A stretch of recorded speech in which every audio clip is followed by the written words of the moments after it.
Marami nga talaga ang sobrang nainip sa pagbubuntis ng aktres na si Megan Yang. Actually, may mga netizen pa ang nagsasabi, ha? Hindi pa pala nanganganak si Megan.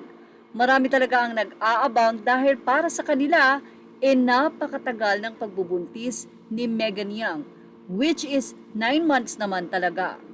Pero sa wakas, narito na nga at ipinakita na nga nila Megan ang kanilang baby. Marami ang natutuwa sa mag-asawa dahil nakita din or ibinahagi din nila Megan at Michael Diaz ang journey nila na mag-asawa sa pagbubuntis ni Megan at kung paano tinutulungan at sinusuportahan ni Michael Diaz ang kanyang asawa na si Megan Yang sa pregnancy nito o sa pagbubuntis. Say nga ng mga netizen, ito na daw yata yung pinakamatagal na nagpagbubuntis na kanilang inabangan na tila napakatagal nga talaga. Marami nga nagsasabi na hindi pa ba talaga nanganganak si Megan yan. But yes, finally, ibinahagi na nga nila Megan ang kanilang baby. Makikita din na tila tuwang-tuwa ang kanilang mga papi kung saan ay naging tulong kaila Megan Yang ang mga paping ito sa kanilang journey sa pag-aabang sa kanilang kapatid dahil itinuturing talaga nilang ang papi nila bilang kanilang mga anak din.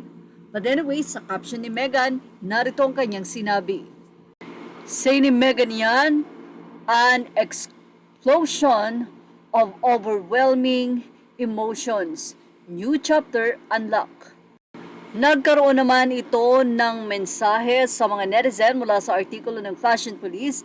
Say nila, congratulations, have always been admiring your closeness as a couple. Now you are family of 3 after the long wait. Congrats and God bless. Say ng isa, congratulations sa wakas. One of the longest pregnancy I've ever seen. Happiness in their eyes, especially the dads. Congrats, new parents. Say nila, OMG, yay, finally, hello baby Daes, congratulations, Mommy Miss, Megan Bata, ang galing mo po, congratulations, Megan and Michael. Kayo yung isa sa mga reasons kaya hanggang ngayon ay hindi ako nawawala ng pag-asa na balang araw mabubuntis din ako at magkakaroon ng baby gaya nyo. Congratulations sa inyo, sobrang saya lang na may baby na kayo sa wakas. Images are all credit to the rightful owners. Thank you for watching Showbiz Now. Please like, share, and subscribe.